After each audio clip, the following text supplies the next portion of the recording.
우리는 조금 전에 강단을 통해서 하나님 말씀을 들었습니다.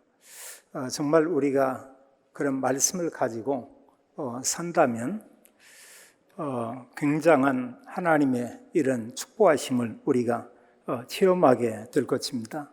좀 전에도 권사님께서 기도를 했어요. 그런 기도한 내용처럼 우리가 조금만 살 수 있다면 우리의 삶의 현장은 굉장히 변화될 것입니다. 좀 전에도 찬양대에서 찬양을 드렸는데 그런 가사의 내용과 하나님이 우리를 축복하는 그런 내용을 가지고 우리가 산다고 하면 하나님께서 나와 함께하는 이런 사실을 우리는 날마다 고백하게 될 것입니다. 제가 지금 이 교회에 임시 당회장으로 파송받은 지는 벌써 수개월이 됐습니다. 한 6개월째 이렇게 접어드는데 이 단위에 서서 공식 메시지는 처음 이런 말씀이 되겠어요. 우리가 말씀처럼 정말 산다면, 우리가 또 기도하시는 그 분의 기도 내용처럼 우리가 산다면, 또 성가대, 찬양대 이런 찬양의 내용 가지고 산다면 얼마나 좋겠어요. 못 산다는 것은 그만큼 우리가 언약과 나와의 이런 많은 갭이 있는 것을 우리에게 말하고 있습니다. 지금 임마누엘 경인교회는 노이에서 지금 사고교회라고 이렇게 부르고 있습니다. 아직 정상적인 그런 교회가 아니죠. 제가 이 교회에 노이로부터 파송받은 것은 이런 사고를 수습하는 그 일에 이렇게 그 일을 위임받고 저는 이곳에 이렇게 왔고, 저는 사실 그 메신저라기보다는 교회에 대한 그 사고를 수습하는 차원에서 한 달에 2번 정도 이런 말씀을 전하게 될 것입니다. 오늘 말씀 제목은 우리가 이미 잘 아는 익숙한 그런 제목이 되겠어요. 언약 가지고 집중 기도하자. 모르는 사람 아무도 없죠. 정말 하나님의 언약을 가지고 내가 기도한다. 많은 부분에 달라질 것입니다. 정말 하나님의 언약을 가지고 우리가 기도한다고 하면은 주님께서 하나 되게 한 교회가 당연히 하나가 되겠죠. 근데 지금 교회의 현 상태는 사실 하나가 아닌 이런 모습을 우리가 보게 됩니다. 잠언 3장 5절 6절에 그렇게 말씀하고 있어요. 너는 마음을 다하여 여호와를 신뢰하고 내 명철을 의지하지 말라. 너는 범사에 그를 인정하라. 그리하면 내 길을 지도하시리라. 이렇게 말씀했습니다. 우리에게 마음을 다하고 여호와를 신뢰하고, 신약에는 우리가 그리스도를 우리가 의지하고, 이런 내용이 되겠고요. 우리가 이런저런 지식이 있고 또 세상에 대한 많은 또 경험이 있고 또 다른 사람보다 특출한 어떤 달란트가 있다고 해도 성경은 우리에게 말씀하기를 그 명철 그거 의지하지 말라 이렇게 말씀하고요. 범사에 모든 일에 여호와 하나님을 인정하라 이렇게 말씀했어요. 그러면 하나님께서 너의 길을 지도할 것이다 이렇게 말씀했습니다. 우리가 어떤 문제로 보면은 문제처럼 보이죠. 근데 언약을 가지고 보면 문제가 아닌 것을 우리가 이미 잘 알고 있습니다. 지금 임마누엘 경인교회 모든 분들은 우리가 성경에 성경 비밀 10가지 이런 가운데에서 독립이라고는 이런 말을 우리가 하고 있죠. 우리 한 분 한 분이 하나님 앞에서 언약을 가지고 하나님과 함께 이런 비밀을 누릴 그런 시간표인 것을 보게 됩니다. 10번째 비밀의 내용 가운데 모든 교회와 성도는 질문하면서 하나님의 계획, 하나님의 비밀, 우리가 이걸 찾으면 돼요. 이미 우리가 알지만 이 교회에 이제 7개월 전에 어떠한 사고가 발생을 했습니다. 그 일로 인해서 모든 성도들이 어려워하고 있습니다. 그런가 하면 성도와 또 강단의 중간에서 수많은 교역자들이 지금 어려움 속에 있는 이런 현실을 보게 됩니다. 에베소 4장에서는 교회에 대한 것을 우리에게 잘 말하고 있어요. 한마디로 교회는 둘이 아니고 하나다 이렇게 얘기하고 있습니다. 그리고 진정한 교회는 건물도 교회가 맞지만 구원받은 성도가 이게 바로 교회예요. 고린도전서 1장 2절은 말씀하기를 그리스도 이름으로 구원받은 성도들의 모임, 이게 교회라고 이렇게 말씀하고 있습니다.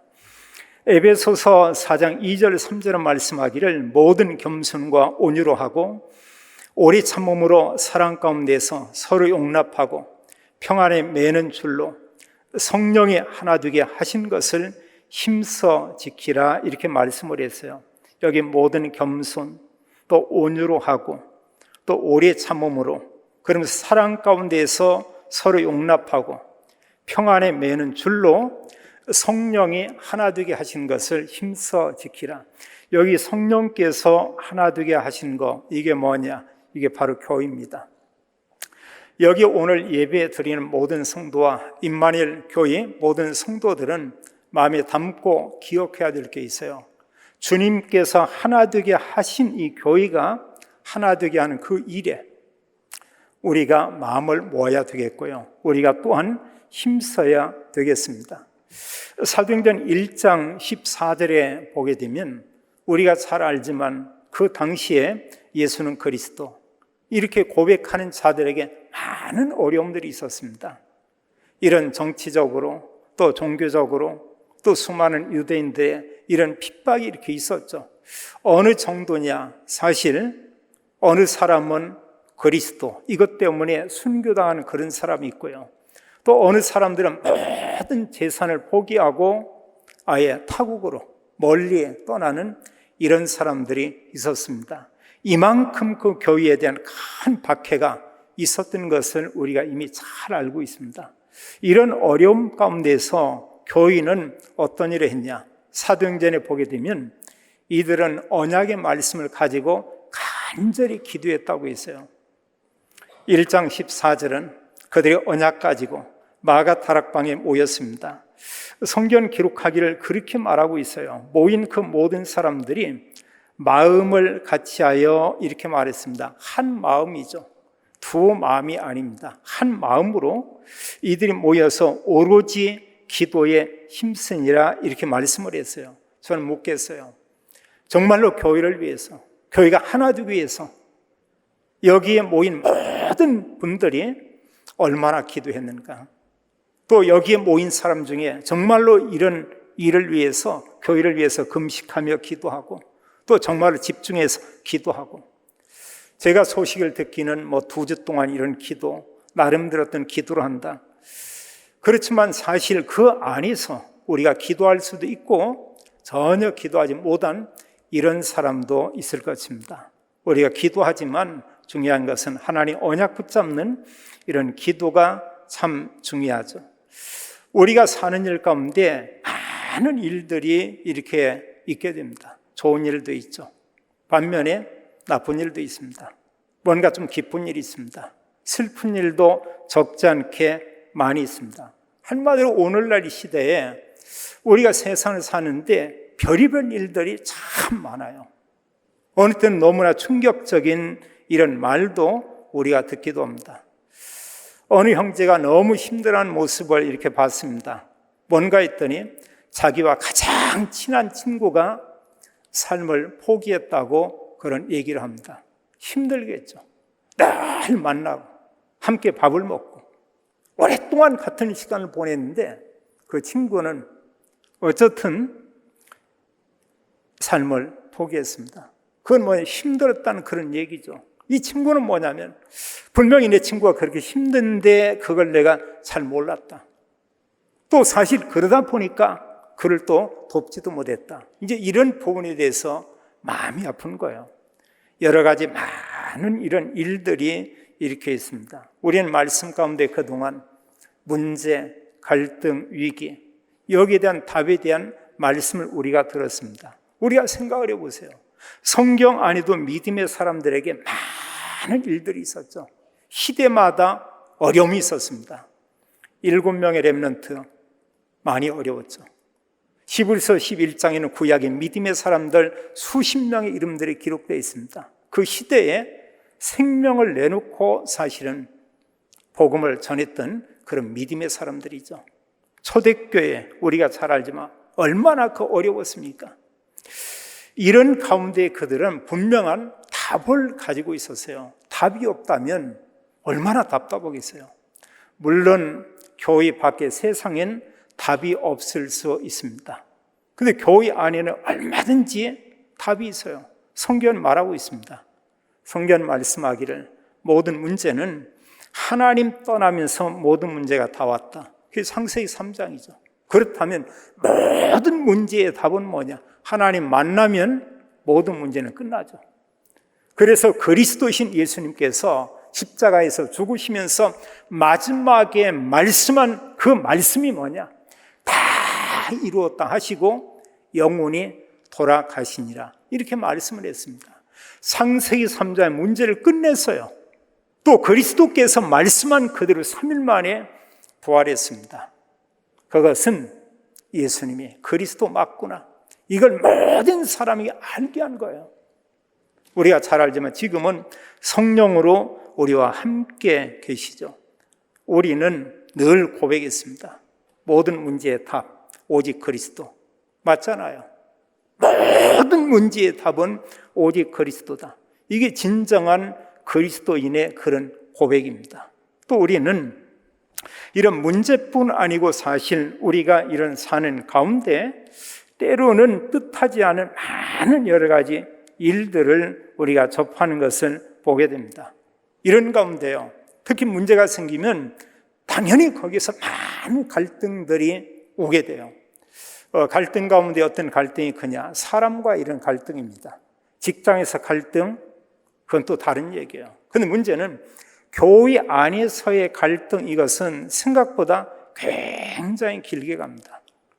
그리고 이런 갈등 가운데 우리는 모든 상황에서 상대에게 늘 이렇게 원망을 하죠. 누구 때문에, 누가, 어떤 사람이. 우린 말씀 들었잖아요. 그게 아니고 하나님 언약의 말씀을 가지고 자신을 갱신하라. 이렇게 말하고 있습니다. 우리가 심판자가 아니고요. 우리가 어떤 재판관이 아니고요. 정말 그리스도를 나의 주인으로 모시고 우리가 그리스도의 언약을 가지고 또 그리스도의 이런 그 눈을 가지고 우리가 모든 부분을 볼 필요가 있죠. 바꿀 건 뭐냐? 다른 사람이 아니고요. 내 자신이라고 성경은 말하고 있습니다. 또 성경은 우리에게 말씀하고 있죠. 이런 가운데 우리가 큰 위기를 만나지만 지금 이 교회는 사실 알고 보면은 지금 위기라고도 볼 수 있습니다. 사람들이 볼 때요. 그러나 말씀 가지고 보면은 뭐냐? 갱신의 시간표고 새로운 기회고, 그런가 하면 지금이 하나님 언약을 모든 성도들이 새롭게 붙잡을 이런 전환점을 맞이한 그런 시간이다. 이렇게 보면은 전혀 틀림이 없겠습니다. 그리고 똑같은 문제지만 문제를 보는 게 참 중요해요. 내 중심으로. 그런가 하면 문제를 보되 세상의 눈으로. 나와 비슷한 생각을 하고 있는 우리라고는 그걸 가지고 이걸로 이제 어떤 문제를 이렇게 바라본다. 그런 동기를 가지고 바라보고 그런 동기를 가지고 이제 보면은 사람들은 그런 얘기합니다. 뭐라고 하냐? 큰일 났다. 이런 얘기를 합니다. 지금 정말로 위기다. 우리가 정말로 이런 어려움 가운데 어떻게 해야 되냐? 이제 이런 생각들을 하죠. 이러다 보면은 결국은 사람은 인본주의를 쓸 수밖에 없습니다. 우리가 알자면 인본주의는 모든 부분에 착각을 하게 돼요. 또 인본주의는 많은 부분에 혼란을 일으킵니다. 또 그 말도 여러 번 듣고 하면 그게 진리처럼 들리고 옳게 들려지는 그런 경우도 있습니다. 그럼 우리가 어떤 문제를 본다고 할 때 우리는 복음이라는 걸 가지고 우리가 봐야 돼요. 정말 그리스도만이 모든 문제의 답이다. 이걸 우리가 가지고 보고요.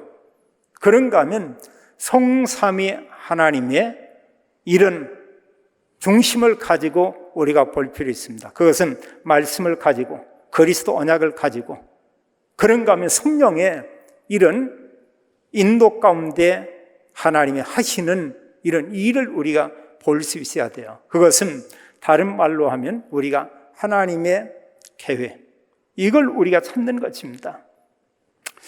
그러면서 하나님은 우리에게 말할 수 없는 신분 권세를 줬죠.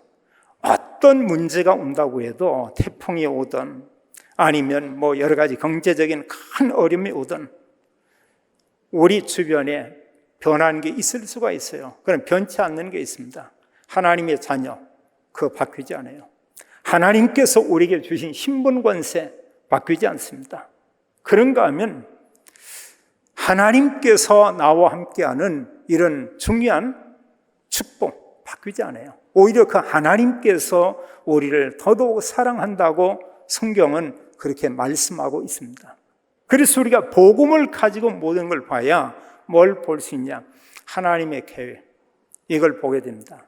그럼 여기서 우리가 진짜 기도를 올바로 할 수가 있어요. 그래서 모든 문제를 보되 내 생각, 우리들의 생각, 사람의 생각, 어떤 힘 있는 사람의 그런 주장, 이게 아니고요. 모든 것을 우리는 이제 복음을 가지고 우리가 봐야 되겠습니다. 좀 전에 말씀했지만 임마누엘 교회는 지금 정상에 회복된 교회가 아니고 사고가 일어난 지 7개월이 되는 이런 교회입니다. 그렇다면 이런 시점에서 모든 성도들은 어떤 기도를 해야 하는가? 이제 이 기도가 우리에게 필요해요. 그렇다면 첫 번째로요, 우리가 성경에 보면은 기도의 이런 흐름이 있습니다. 이런 흐름 가운데 두 기도의 그런 흐름이 이렇게 있죠. 하나는 대부분의 사람들이 그러하겠습니다만 나 중심의 이런 기도가 있습니다. 그런가 하면 이런 육신적인 동기를 가지고 우리가 구하는 이런 그 기도가 있어요. 대부분의 모든 종교인들이 이런 기도를 하죠. 예수님 당시에도 바리새인 기도는 그런 기도였습니다. 세상적인 거였어요. 자기들의 자리를 지키기 위한 이런 기도였어요. 다른 사람이 볼 때는 정말로 믿음의 사람이요, 기도의 사람이요, 모든 백성들이 이런 바리새인과 종교 지도자들을 존경했지만 예수님은 그들을 책망을 했습니다. 마태복음 23장에 보게 되면 그들의 입으로 하는 말은 너희가 듣되 그들의 행위는 본받지 말라, 이런 얘기를 하고요. 그럼 뒤에 얘기를 합니다. 7번 거듭거듭 그들에게 말하기를 화 있을 진저 외식하는 서기관과 바리새인들이요, 이런 얘기를 하죠. 그게 뭐냐? 그들은 입으로 기도는 거룩한 척을 했고요, 또 이런 옷도 특별히 보면 구별된 그런 옷을 입고 그런 생활을 했습니다.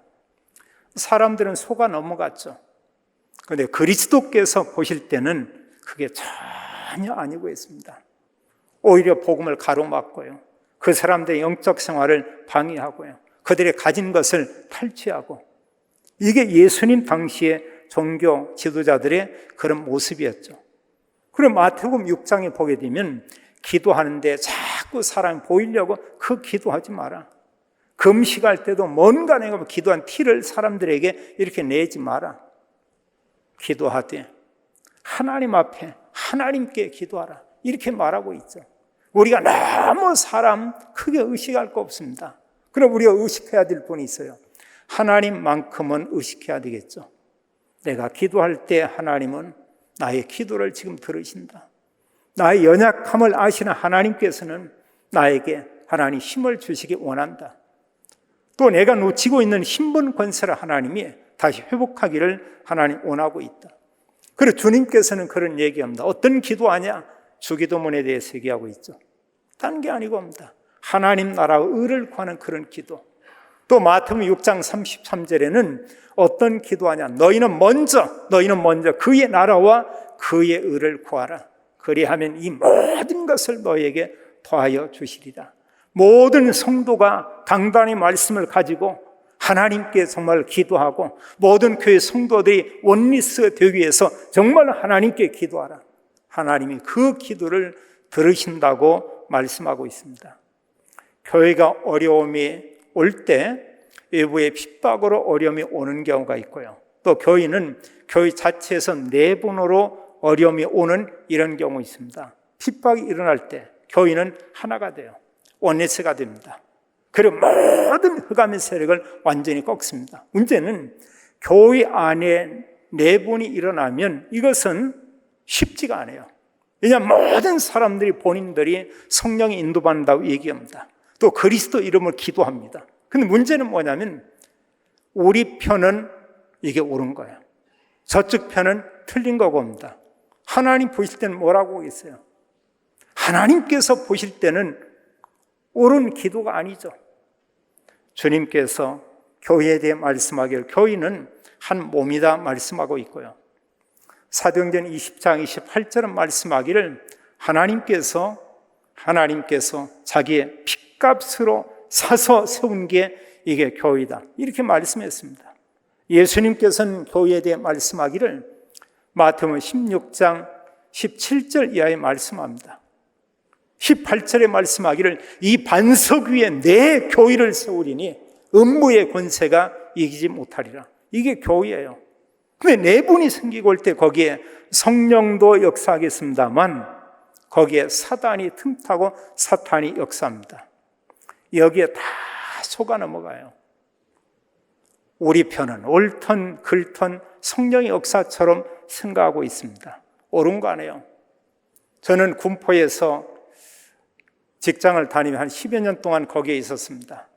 그리고 거기에 어느 교회를 더러 이렇게 나갔고, 그리고 그 교회에 싸움이 벌어졌는데 5년 동안 정말 보면은 어떤 싸움이라고 해야 될까요? 계속 싸우는 거예요. 거기는 목사님 편, 또 그런가 하면 또 한편에 다른 편. 5년 싸우는데 결국은 이제 목사님도 그만뒀고 싸우는 가운데 여러 중직자들 보니까 여러 가지 사는 삶이 거룩 반대도 많이 하고 너무 이분들이 자기들 이런저런 일들이 드러나니까 거기에 대표적으로 가장 큰 교회였습니다.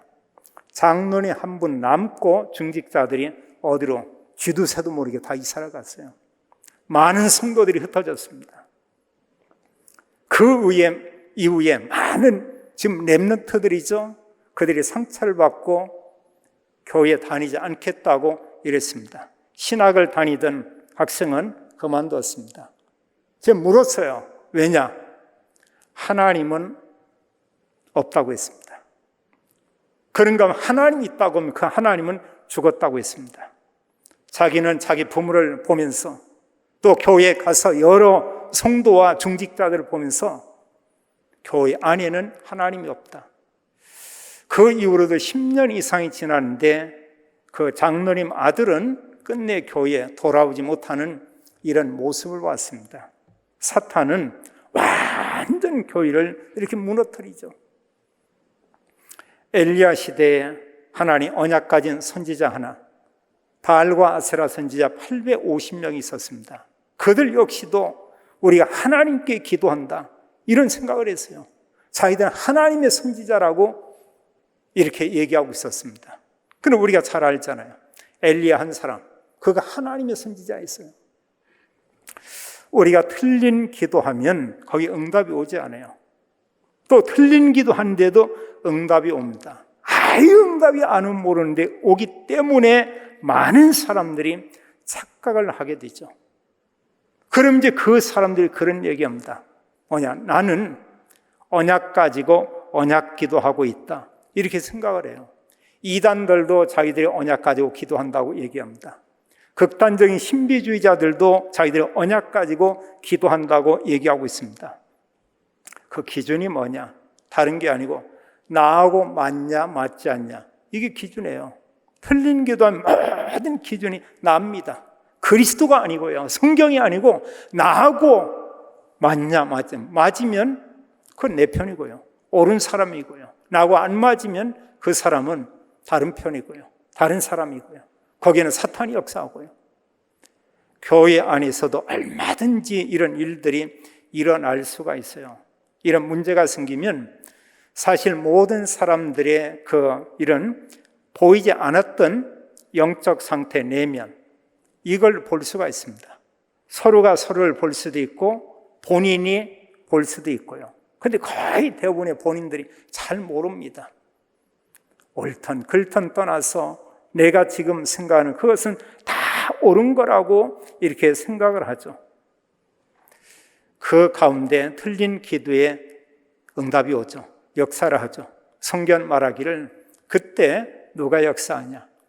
사단이 역사한다고 말하고 있습니다. 하나님 역사가 아니에요. 우리가 올바른 기도할 때, 그럼 올바른 기도는 과연 뭐냐? 그걸 우리가 언약 기도라고 말하고 있죠. 렘넌트 7명, 성경의 믿음의 사람들, 초대교회 성도, 이로 말할 수 없는 어려움이 있었지만 그들은 그리스도 언약을 가지고 정말 기도했습니다. 어느 때는 금식 기도합니다. 어느 때는 집중 기도합니다. 당연히 하나님께서 그때마다 여러 부분에 응답을 주죠. 그래서 언약 기도에는 반드시 응답이 있고요. 언약 가지고 기도할 때 성령께서 역사하고요. 그리고 언약 가지고 기도하는 자에게 하나님께서는 이정표를 보게 합니다. 그리고 우리가 지금 이 교회에서 우리가 중요한 부분을 보여야 돼요. 하나님께서는 지금 이 교회에 대한 하나님의 어떤 계획이 있냐? 우리가 신앙의 발판 10가지 중에서 첫 번째 우리가 늘 얘기하는 거 있습니다. 하나님의 절대 주권. 우리가 늘 그런 얘기하죠. 이 절대 주권은 좋을 때만 절대 주권이 아닙니다. 그건 불신자들이 쓰는 그 용어예요. 오히려 문제가 있을 때, 안 좋은 어떤 일이 있는 이런 때에 거기서 우리가 하나님의 중요한 이런 계획을 우리가 보게 되죠. 그 속에 우리가 갈 길이 있습니다. 그걸 우리가 이정표라고 합니다. 또 우리는 다른 의미로 그것을 우리가 전환점이다 이렇게 말하기도 해요. 예루살렘 교회에 큰 박해가 일어났죠. 전부 다 흩어졌습니다. 이런 가운데 안디옥에 모인 사람들이 있죠. 하나님께서는 예루살렘 교회가 할 수 없는 그 일을 안디옥 교회를 통해서 전 세계에 복음 전하는 이런 중요한 그런 일을 하는 것은 우리가 볼 수 있습니다. 안디옥 교회에서 파송한 바울과 바나바 전도팀이 언약을 가지고 복음 전하기 위해서 나갑니다. 하나님께 맡기도 하고 문을 열기도 해요. 또 2차 전도 때는 바울이 신라와 함께 또 이렇게 가게 됩니다. 거기 함께 전도팀이 이렇게 있죠. 바울은 아시아 지역에 복음을 전하고 그 이후에 이제 바울 머릿속에 구상이 있었어요. 마게도니아, 그 다음에 로마, 또 서바나, 전 지역에 복음을 전한다. 근데 아시아 지역에 복음을 증가하기를 간절히 원하는데 사도행 16장 6절 10절에 보면 막았다고 했어요. 성령께서 막으셨다. 예수의 영이 막으셨다. 근데 그날 밤에 중요한 기도로 하죠. 하나님께서 시급한 현장을 보게 합니다. 그게 마게도니아죠. 그게 오늘날 유럽입니다. 사실 뭔가 막힌 것 같지만 이게 하나의 중요한 전환점이었어요. 그런가 하면 참 바울을 볼 때마다 참 성령인들을 너무나 잘 봤습니다. 3차 선교를 마칠 무렵에 사실 유럽과 함께 아시아 전 지역의 복음이 넓게 이렇게 확산이 됐습니다. 그리고 에베소 이런 지역에 말씀도 일어나며 수천 수많은 사람들이 모여들고 그리고 2000년 전에 세워졌다는 에베소 지역의 교회의 터는 말 그대로 대형교회 이런 그 터예요. 굉장히 큰 지역의 교회 터가 아직도 그대로 남아 있습니다. 주로 이제 많은 저를 포함해서 여러 목사님들 같으면은 좋다. 에베소 유럽과 아시아와 전 지역의 센터라고 볼 수 있습니다. 이제는 수십 년 동안 사역을 했고 나이도 먹었고 이제는 교회에서 내가 담임 목사를 하든 아니면 내가 원로 목사를 하든 이제 머물러야 되겠다. 바울의 머리에는 그게 없었어요. 바울에게는 뭐가 있었냐? 사도행전 1장 8절의 언약, 땅끝까지 이르러 그리스도의 증인이 되는 것이다. 바울은 그런 큰 역사를 보고 그는 얘기합니다. 내가 로마를 보아야 할 것이다. 수많은 사람들이 만류를 하죠. 가면 안 됩니다. 예루살렘에 가면 붙잡힙니다. 선생님을 잡으려고 대기하고 있는 사람들이 많이 있습니다. 바울은 가겠다고 하죠. 사도행전 20장 24절에 고백합니다. 나의 달려갈 길과 예수께 받은 바 그 은혜의 사명, 은혜의 복음을 증가하려 하면은 나의 생명을 조금도 귀한 것으로 여기지 아니하노라. 이런 여러 부분에 박해가 있지만 바울은 이미 마음이 로마에 가 있습니다. 바울에게 뭐냐? 모든 부분이 안정된 게 그게 바울이 있을 자리가 아니고요. 바울은 새로운 길을 보게 됐어요. 바울이 해야 될 전환점, 이젠 로마에 가는 것이다. 가서 별 대우받지 못하죠. 감옥에 계속 갇힙니다. 자, 하나님께서는 우리에게 이런저런 일들을 통해서 우리가 언약 기도할 때 하나님이 우리에게 길을 보이셔요. 하나님 말씀을 줍니다. 어디에서? 강단을 통해서요. 자, 초대교회 성도들의 우리가 기도를 이렇게 한번 볼 필요 있습니다. 마가다락방에 모인 사람들이 열흘 동안 집중해서 기도하죠. 그들은 분명히 어떤 기도를 했냐? 138 오직 그리스도, 하나님 나라와 그 일, 그런가 하면 세계복음화, 이런 언약을 가지고 이들이 성령 충만을 받기 위해서 간절히 기도한 것을 우리가 볼 수 있습니다. 이게 사실 중요한 이런 기도죠. 그냥 기도가 아니고 언약 붙잡은 기도. 또 사도행전 2장 42절에 보면은 그들이 그냥 막연히 기도한 게 아니고 예배와 함께 이런 강단의 말씀을 가지고 기도한 것을 우리에게 말하고 있습니다. 성경 기록하기를 사도의 가르침을 받아, 하나님께서는 강단의 말씀을 통해서 우리에게 말씀을 듣게 하죠. 그래서 사실은 어느 목사님 말씀을 전하고 어떤 전사님 말씀을 전하지만 중요한 건 그 사람이 아니고 그분이 전한 그 말씀이 겁니다. 하나님, 그게 하나님의 말씀이다, 이렇게 얘기하고 있어요. 초대교회 성도들은 강단의 말씀을 가지고 그들이 간절히 기도했죠. 그 말씀 가지고 이들이 함께 나눴습니다. 그게 진정한 교제죠. 이걸 우리는 포럼이라고 이렇게 말씀하고 있습니다. 그런가 하면 이들은 사실 예배를 드리면서 구원받은 구원의 감격을 늘 고백을 했어요. 오늘 아침에 어느 장로님하고 잠깐 차 한잔 마시는 그런 시간을 가졌습니다. 이분이 70이 이렇게 좀 넘어요. 근데 저에게, 목사님, 너무 감사합니다. 근데 이 말을 2번 해요. 목사님, 너무 감사합니다. 그래서 제가 뭐가 이러고 있어요. 그랬더니 뭐냐면 2가지 얘기를 합니다. 하나는 자기가 구원받은 게 너무 감사하다는 거예요. 근데 그 생각이 24시 늘 떠나지 않는다는 거예요. 저는 알고 있습니다. 이분이 결혼 전까지 이제 경남 사천에 가면은 그 동네 조그만 동네인데 교회가 없어요. 그리고 거기에 산꼭대기에 큰 사찰이 2개가 있습니다. 이분은 그 사찰에서 결혼 전까지 스님들을 도우면서 일을 했던 그런 분이에요. 그러다 이분이 어떤 계기로 저희 지역에 와서 직장을 좀 다니게 되고 이러다가 이분이 복음을 받은 겁니다. 그리고 자기가 이제 그 구원받고 보니까 뭐 많은 여러 교회들이 있잖아요. 보통 다른 교회 복음 잘 알고 있습니까? 근데 이분은 복음을 알거든. 그리스도. 예수는 정말 그리스도. 그리스도의 삶지. 우리가 중요하게 이런 업을 하고 또 우리가 여러 가지 교회에 헌신할 중요한 그 이유는 뭐냐? 우리는 전도와 선교를 위해서다. 그분이 감사한, 정말 자기 같은 사람 구원받은 거 너무나 감사하고, 그리고 자기 자녀들이 구원받은 거, 또 손주들이 여럿인데 그들이 정말로 복음 알고 있는 거, 또 이들이 교회에서 중직자로 열심히 헌신하는 거, 이런 걸 보면 너무너무 감사하고요. 또 하나 감사 뭐라고 했냐? 목사님, 감사합니다. 정말 복음을 전해주고 목사님 통해서 구원받았는데 너무나 감사합니다. 장로님, 정말 우리가 감사할 게 있는데 하나님께 감사와 우리가 구원받은 것, 정말 하나님께 너무나 감사하죠. 그리고 이분을 늘 얼굴을 보면 표정이 늘 기쁨이 있어요. 뭐냐? 감사하다는 게 입술의 고백이 아니고 그의 마음 가운데 진정한 이런 감사가 이렇게 있습니다. 예배 때도 누가 어디 오라 가라 아닌데 맨 앞자리에 앉아요. 항상 그분은 그 자리에 앉습니다. 모든 사람이 알죠. 저 자리는 저 장로님 자리라고. 그 자리 뭐 또 욕심내는 사람도 없고요.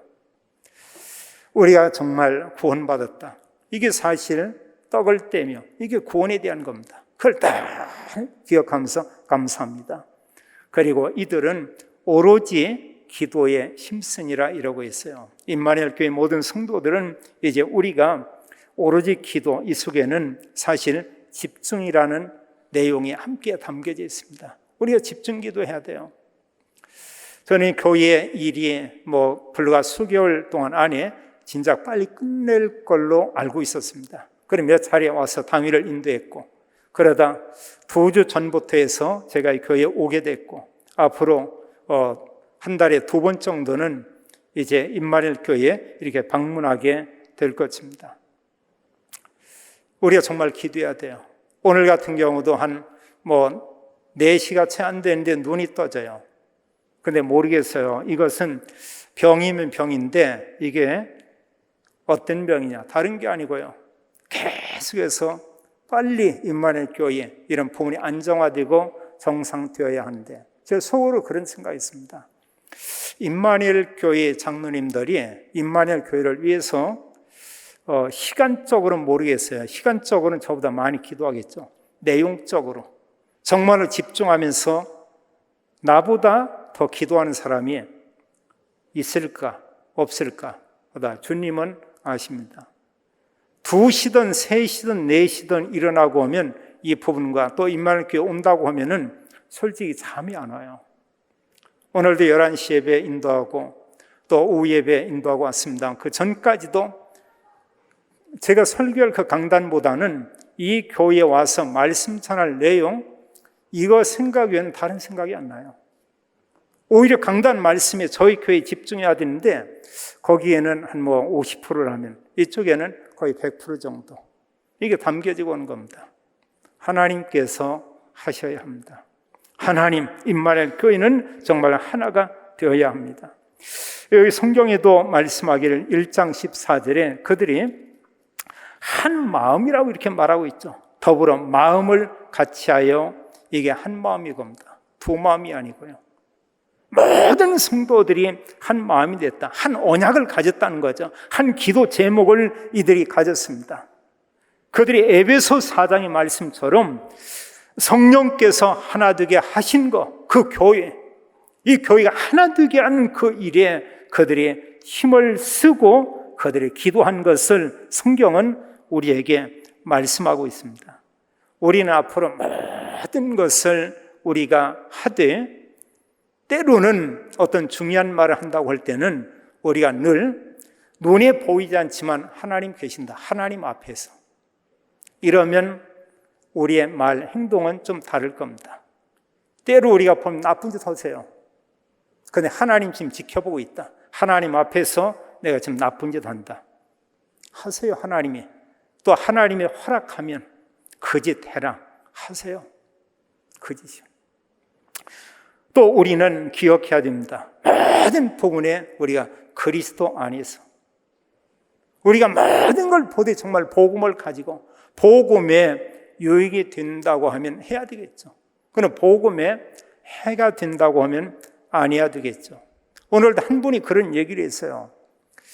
자기 자녀들을 볼 때마다 얼마나 감사한지 모르겠대요. 이 자녀들이 학교 다닐 때 좀 이렇게 막 놀기 좋아하고 문제가 좀 있었습니다. 제가 참 다행스럽게 렘넌트 사역하면서 이렇게 데리고 다니고 신학원 데리고 다니고 잘 얘기하고 이런 가운데 그 좀 방황하는 사춘기가 좀 심했어요. 근데 이게 좀 잡혔거든요. 그리고 이제 나중에 시간 지난 후에 이제 예원교회 어떤 자매하고 이렇게 만났어요. 만나서 이제 남자는 여자 말을 듣더라고요. 그 여자는 하나님 말씀을 듣고 그리고 예원교회에 갔습니다. 지금 물론 안수 집사가 되긴 했어요. 근데 얘네들이 참 이렇게 바르게 살아요. 자녀들을 셋 낳고 했는데 참 이렇게 보니까 싸우지도 않고요. 또 서로를 정말 위하고 아이들은 말씀과 잘 이렇게 또 양육을 하고, 이런 모습을 이제 믿지 않는 친정의 부모들이나 친정의 할머니, 할아버지, 친정의 그 형제들이 이 모습을 보고 온 거예요. 보고 오니까, 그들이 그런 얘기를 하더라는 것입니다. 예수 믿으면 이렇게 참 다른가. 그리고 본인들이 보고 있는 가정과는 너무 다른 거예요. 그리고 그분들이 고백하기를, 우리도 저들 같으면 우리가 교회 가는 게 옳은 것 같다. 거기 어른이, 그 할아버지, 할머니 이분들이 보면서 쟤네들 보니까 우리도 예수님 믿어야 되지 않겠냐. 이래서 그 모든 가족 다운데 10몇 명이 예원교회 이렇게 다니고 있다네요. 이분이 얘기하는데 뭐냐. 한번 이렇게 가봤더니 그 가족들이 그 의자리 쭉 있잖아요. 쫙 이렇게 앉아있는데 얼마나 기쁘고 감사한지 모르겠대요. 얼마나. 저 그러면서 참 너무너무 참 감사한 일이네요. 복음 가진 한 사람, 그 사람은 복음 가진 자매를 만나고 이러면서 그들을 통해서 10몇 명 이들 불신자들이 복음 듣고 복음 가진 교회에 나와 예배를 드리고 너희가 헌신하고 그리고 다른 사람들이 얘기한다는 것입니다. 그리스도 믿으면 달라진다고. 우리 누가 예수 그리스도 믿는데 그들 집을 보니까 하나님이 살아있다고. 그 작은 얘기 아니죠, 사실은요. 우리가 하나님의 언약을 가지고 모든 것을 우리가 보여야 되겠습니다. 오로지 기도는 다른 기도가 아니고 이게 집중 기도고요. 또 다른 말로는 우리가 24기도 이렇게 말할 수가 있겠습니다. 또 우리가 올바른 응답을 받기 위해서 한 가지 중요한 부분인데 참된 응답을 받기 위해서는 우리에게 뭐가 있어야 되냐? 회개라는 게 있어요. 우리가 죄라는 의미는 원죄가 있고 우리가 살면서 짓는 이런 죄가 있습니다. 원죄 끝났죠. 그러나 이런 자범죄는 우리가 계속 범할 수 있어요. 그것 때문에 지옥 가지는 않습니다. 그런데 하나님은 이런 죄를 기뻐하지는 않죠. 그러나 내가 어느 부분에 이게 죄다, 내가 죄를 범했구나, 하나님 앞에 우리가 자백은 해야 되겠죠. 또 다른 말로 우리가 회개라고 이렇게 말할 수도 있습니다. 죄를 범한 사람이요 회개하지 않죠? 그러면 사탄이 역사해요. 회개하지 않는 그 사람 올바른 기도 되지 않습니다. 할 수 있습니다. 가식적인 기도하게 돼요. 성령께서 그를 통해 역사하지 않아요. 그리고 우리 어떤 죄가 있다고 하면은 죄는 덮는 게 아니고 죄는 까발려야 돼요. 오히려 그 부분을 하나님 앞에, 때로 당사자에게 어느 부분의 잘못을 우리가 구하고 용서를 구하는 것입니다. 오늘날 교회 밖에는 많은 문제로 인해서 수많은 법정이 생겨났습니다. 올바른 부분은 성경은 교회 안에서 끝내는 거예요. 믿음의 사람들은 그랬습니다. 근데 오늘날 그렇지 않죠. 목사님도 일 터진다, 세상 법정으로 갑니다. 목사끼리 붙었다, 세상 법정에 갑니다. 모든 부분이. 그냥 하나님께 가지 않아요. 성경은 하나님 앞에서 회개하고 이런 기도하면 하나님 모든 부분에 역사하죠. 또 우리가 진정한 회개는 어떤 거냐? 하나님과 멀어진 나를 우리가 하나님께로 가까이 가는 겁니다. 이게 진정한 회개예요. 사실 하나님과 멀리 있는 사람, 그 사람은 지금 내가 죄를 참나 잘못했나 모를 수 있죠. 그럼 뭘로 우리가 볼 수 있냐? 나는 예배의 축복 속에 있냐 없냐? 이런 질문할 필요가 있고요. 또 예배를 드립니다. 그러면 설교 강단의 말씀을 하나님 말씀으로 받아들이고 있냐 없냐? 어느 사람 아멘 이런 사람 있죠. 어느 눈 감고 있는 사람이 있습니다. 어느 사람 보면은 또 오히려 빈정되는 이런 사람도 있습니다. 우리가 생각을 해보세요. 아멘 할 때 성령이 역사하겠죠. 반면에 그 말을 밀어내는 사람이 있습니다. 어떻게 성령이 역사하겠어요? 그런가 하면 아예 그 말씀과 이런 부분이 반대편에 서는 사람이 있습니다. 누가 역사하겠어요? 하나님께서는 은혜의 말씀을 사모하는 그에게 은혜를 베풀고 하나님께 가까이 하기를 이렇게 원하고 있죠. 또 우리가 만약에요, 교회 안에 여러 성도들을 우리가 또한 미워했다. 성도가 사실 교회거든요. 미워하고 있다.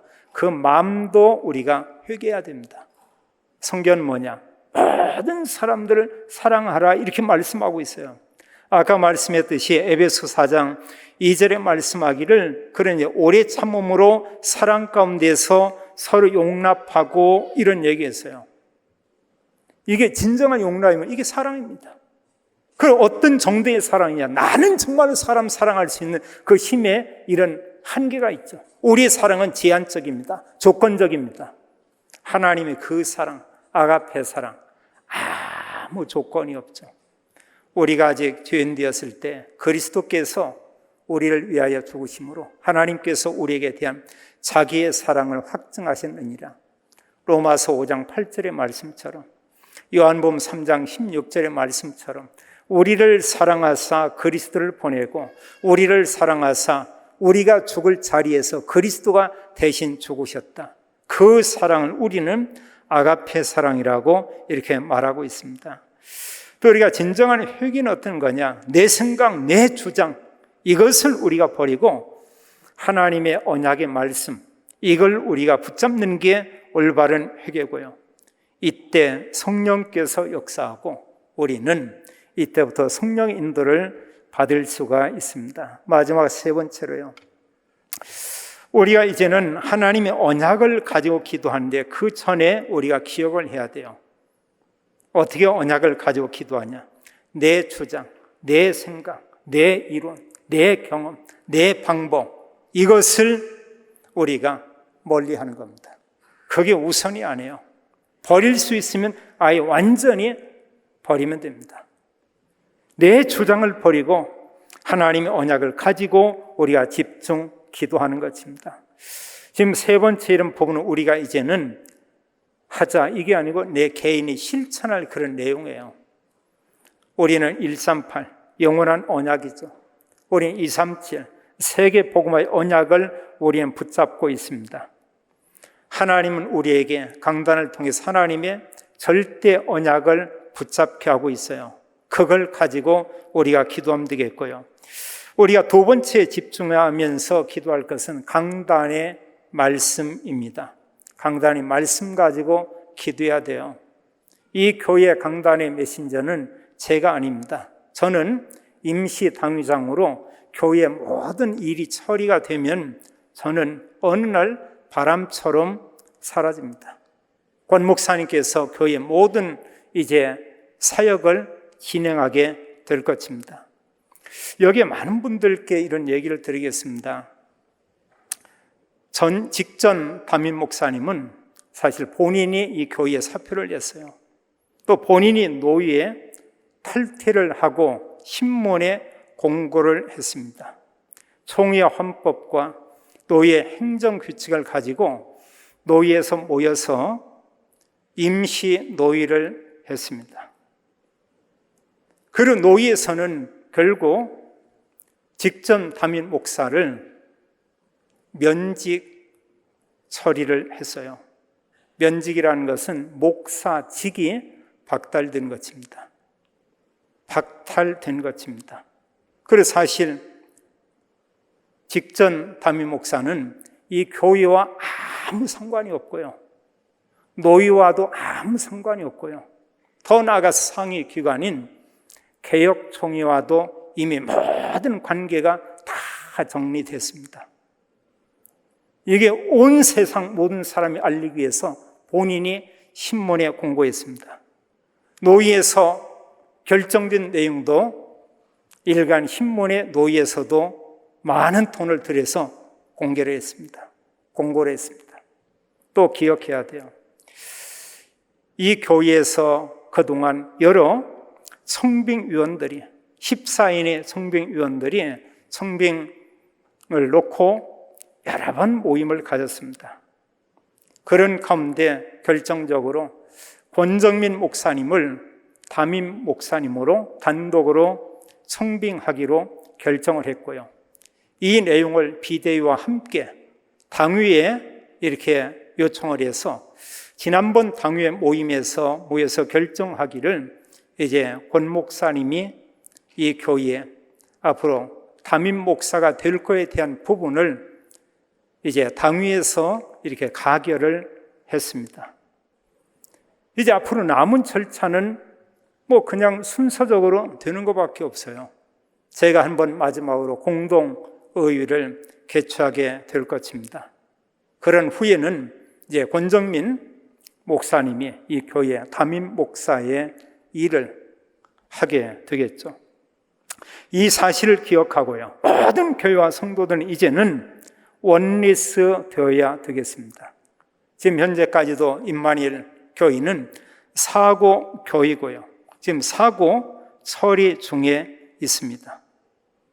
이 교회가 모든 성도들이 하나 되어야 되겠고요, 그런가 하면 노위와 또 이 당위와 또 강단의 말씀 흐름, 이걸 가지고 이 교회가 하나 되어야 할 것입니다. 하나님께서는 우리에게 응답을 주는데 성경의 믿음의 사람들을 보니까 그들은 이미 뭐냐? 언약 붙잡았죠. 그 속에 이미 응답이 들어있어요. 응답을 받아놓고 그들은 이제 응답을 확인했던 것을 우리가 볼 수 있습니다. 하나님께서 이 시간도 우리에게 말씀합니다. 너는 마음을 다하여 여호와를 신뢰하고 내 명철을 의지하지 말라. 너는 범사에 그를 인정하라. 그리하면 내 길을 지도하시리라. 또 주님께서 말씀합니다. 모든 겸손과 온유로 하고 오래 참음으로 사랑 가운데서 서로 용납하고 평안에 매는 줄로 성령이 하나 되게 하신 것을 힘써 지키라. 이게 교회입니다. 교회는 한 몸입니다. 교회의 머리는 그리스도입니다. 하나님께서 임마누엘 교회에 새로운 이런 시간표를 하나님이 우리에게 보여줬고, 또 새로운 이정표를 하나님께서 보게 했고, 또 새로운 전환점을 맞이하는 이런 시간을 하나님이 이 교회에 허락했습니다. 모든 교회와 성도들이 언약 가지고 하나 되고 원리스 되어서 정말 안디옥 교회처럼 세계 복음하는 이런 교회, 안디옥 교회에 모여서 복음 전하며 수많은 지역의 중직자가 세워진 것처럼 그들처럼 우리 언약 가지고 237 민족, 5천 종족 살리는 증인의 교회가 되기를 예수님의 이름으로 축원합니다. 하나님 감사와 찬양을 올립니다. 초대교회 성도들은 언약 가지고 기도했습니다. 이제 하나님 모든 성도들이 그리스도 언약 가지고 원리스를 이루며 한 마음이 되어서 하나님 237 세계 복음하는 교회로 든든히 세워지도록 축복하기 원하고, 또 모든 성도들의 이런 말과 행동과 또 그들을 통해 역사하는 흑암 세력이 그리스도 이름 앞에 완전히 무릎 꿇고 하나님 교회가 그리스도와 함께 강단의 언약 가지고 이제 든든히 세워지며 제2의 하나님 전도 시대를 열어가는 임마누엘 교회가 되도록 하나님께서 축복해 주옵소서. 주 예수 그리스도 이름으로 기도하옵나이다. 아멘.